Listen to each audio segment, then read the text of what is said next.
Jur-E's manifesto covers a huge range of topics. Looking for details that don't add up will be like trying to find a needle in a haystack. I'll divide the reports into 2 piles. You take one, I'll take the other. When we're finished, we'll put our heads together.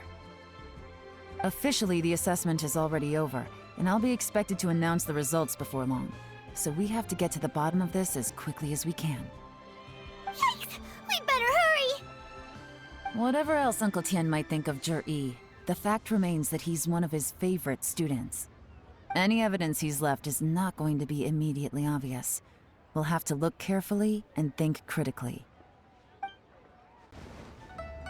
Even though Yelan took half, this is still a lot to get through. Well, we gotta start somewhere.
Oh, this reading is giving Paimon a headache. Let's take a break.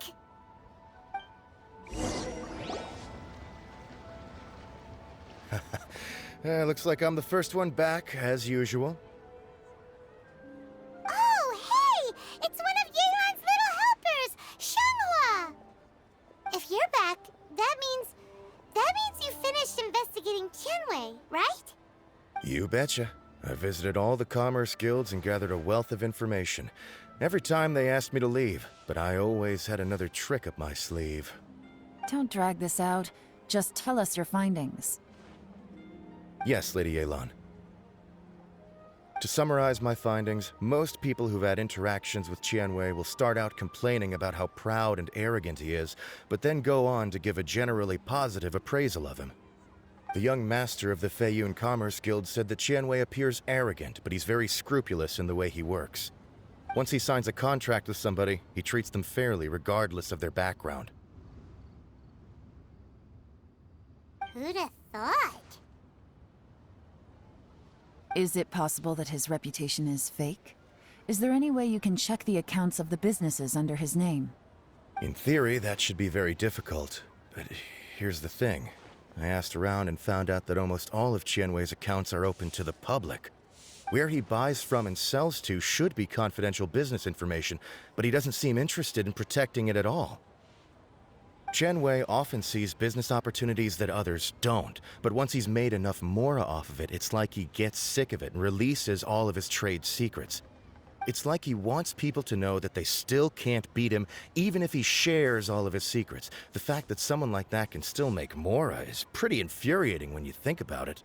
What a strange guy. It's like he's not doing business to make mora, but instead... To validate his theories. No wonder his manifesto contains so many insights. It's all the result of his first-hand experimentation. I'm back! Huh? How come you're here? Why do you think? Obviously, because I possess superior skills and am always one step ahead of the competition. Well, when you're the competition, at least. You... Ugh, whatever. I'm not getting into an argument with you. If I hadn't had something else to take care of on the way, I would have been back long before you. Lady Yelan, I have finished investigating Minghua. Well, we're all ears. The Ministry of Civil Affairs says that Mingbois struggles to get his words out when he gets nervous, especially when he's chatting with strangers. But after a few days of getting to know him, you can pretty much have a normal conversation with him. On the whole, the feedback from the Ministry of Civil Affairs was very positive. He always considers the things that everyone else overlooks. In your opinion, was the Ministry of Civil Affairs' appraisal of Mingbois at all exaggerated?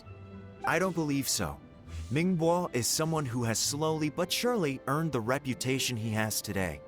According to Miss Yu, the ministry often gets Mingbois to take a final look at projects before they're implemented. People feel much more confident in something if it has his stamp of approval. Oh, and also, there was once someone in the ministry who was lying and cheating to try to advance their career. Mingbois gave them the scolding of a lifetime. Apparently, he can be terrifying when he loses his temper. I haven't seen it for myself, though.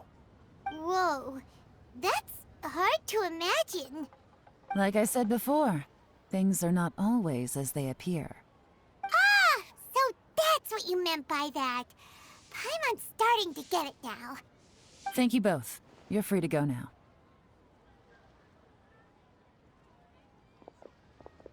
So, have you finished reading the manifesto? We still have a bit left.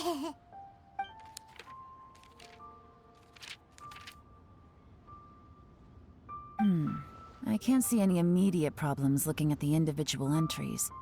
The only one that strikes me as a little unusual is the Cheongshu Pool redevelopment plan. Cheongshu Pool has always been home to many secrets. Plus, Ajdaha once wrought havoc there, so there are even more secrets buried deep underground. At some point, a rumor began to go around that there is great treasure buried beneath Cheongshu Pool. A long time ago, with the approval of the Qixing, a mining team conducted an exploratory excavation there. So, did they find any treasure? None. The ruin was completely impenetrable. The only way they could have gotten through the solid rock would have been by blowing it open with a special kind of explosive.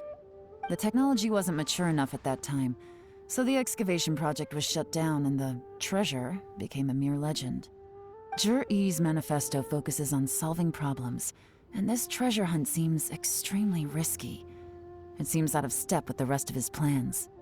Still, this one fact alone doesn't tell us much. Everyone wants to get their hands on this treasure.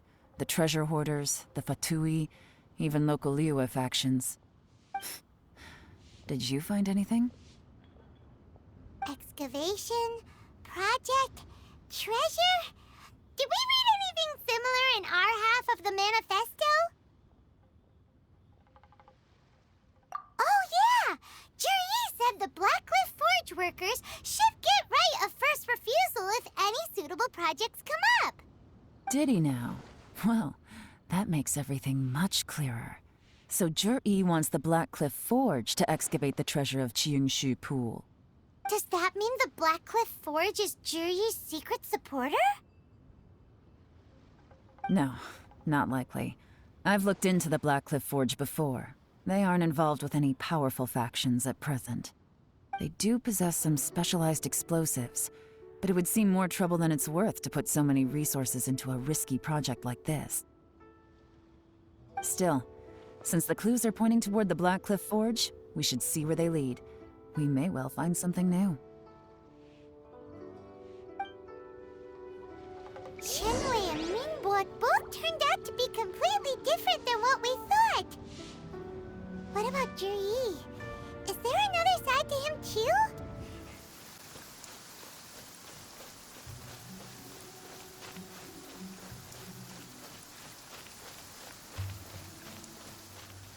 This is the Blackcliff Forge. Let's look around for clues.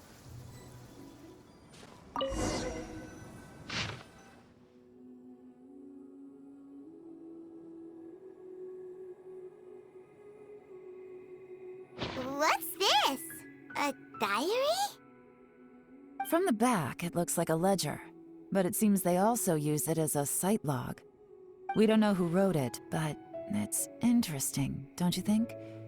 These newcomers, who could have sent them? You think they're suspicious? Yes.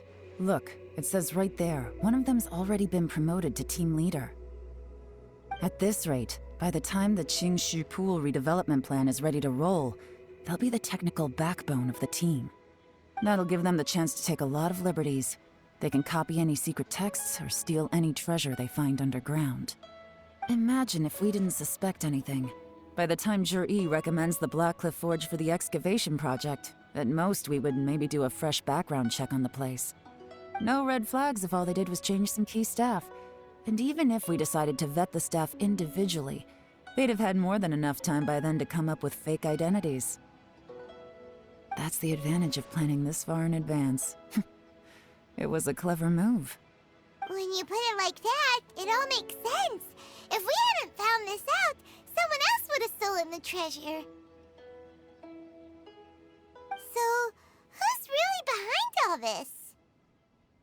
That's a question for the newcomers. But let's start with that worker over there for now. Excuse us. We want to ask you about the newcomers. You want them to teach you or something? I gotta say, these newcomers are in tip-top shape. Fast learners, too. They're picking up all the skills unbelievably fast. My only complaint is that they're always going out drinking at night. But they never let us join them. I guess they just need some time to adjust. I'm sure we'll get to know each other over time. They go out drinking. This area isn't exactly renowned for the nightlife. I'm guessing it's a long trip to the nearest tavern. You got that right. They tell me they go all the way back to Liyue Harbor to drink at Wanmin Restaurant. It rained after work today, so they actually stuck around at the site for a while.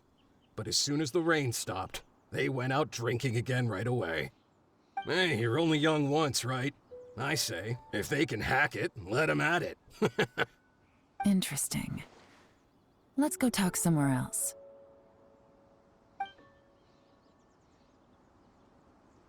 Looks like our hunch was on the Mora. These newcomers are very suspicious. Drinking in Liyue Harbor, huh? Some cover story. I'll wager they've been going to intelligence updates. Good thing it rained today. It means they'll leave footprints. I doubt they'd give themselves away that easily, but let's follow them and try our luck.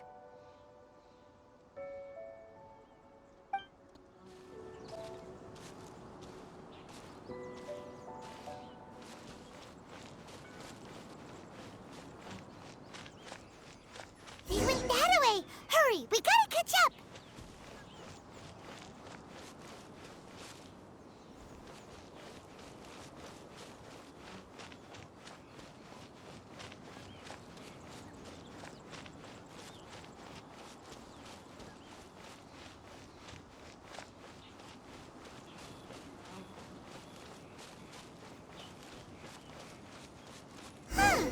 These footprints are heading towards Liyue Harbor. Maybe we were wrong about them.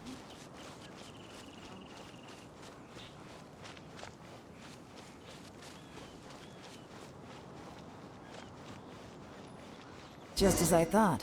They didn't go to Liyue Harbor. They went that way.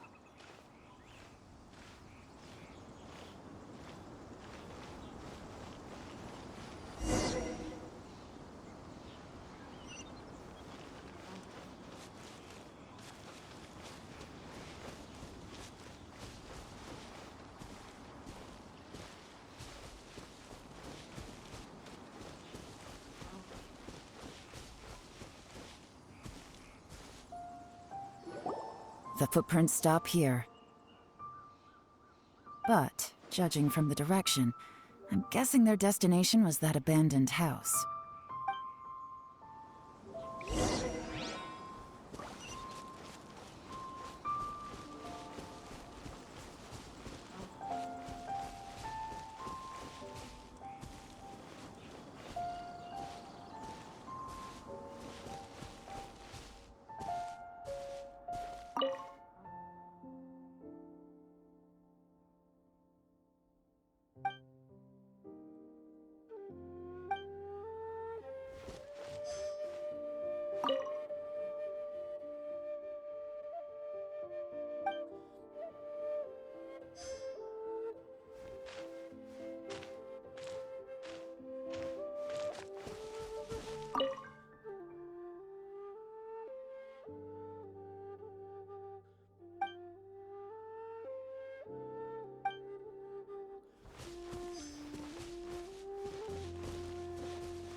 Looks like we were too late.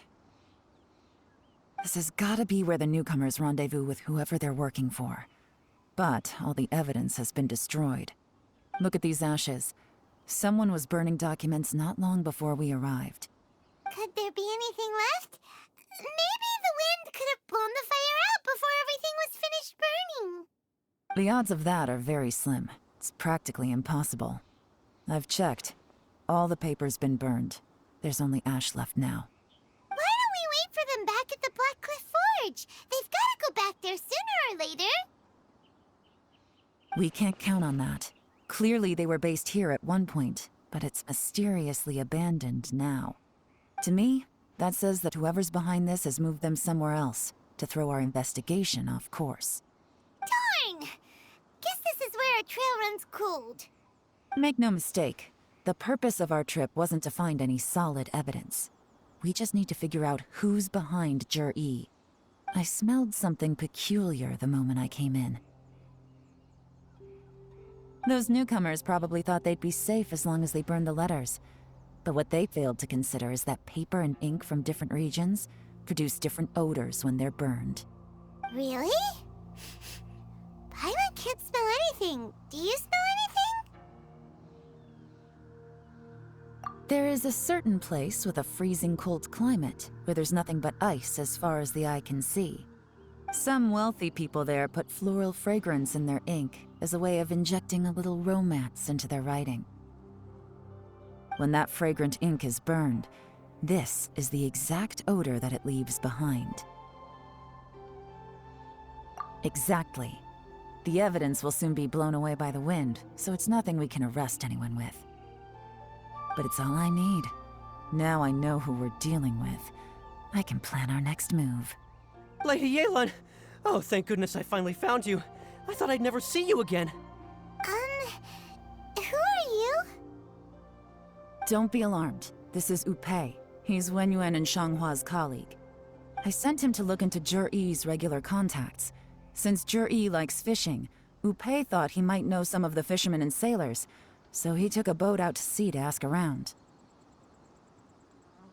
I left him a note at Yanshang Tea House telling him to look for me at Black Cliff Forge when he got back. If there'd been an ambush waiting for us there, it means we'd have had some backup. So, what did you find out at sea? Forgive my incompetence. I'm afraid I've come up empty-handed. I asked all the fishermen multiple times, but none of them had any interactions with Jur-E before. Then the waves got so choppy I ended up falling overboard. Fortunately, someone managed to drag me out. When I got back, I heard that you'd gone to Black Cliff Forge and might need backup, so I went straight there as fast as I could. Didn't even stop to change my clothes.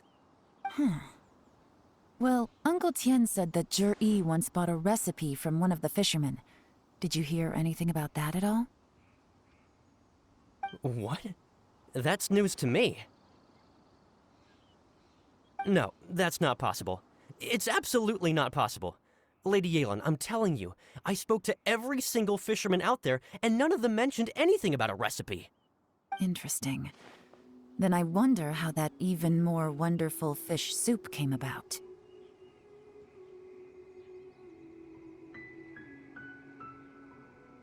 Fish soup? What fish soup? Nothing. Our priority right now is to find a way to get our hands on some solid evidence. Well, any suggestions?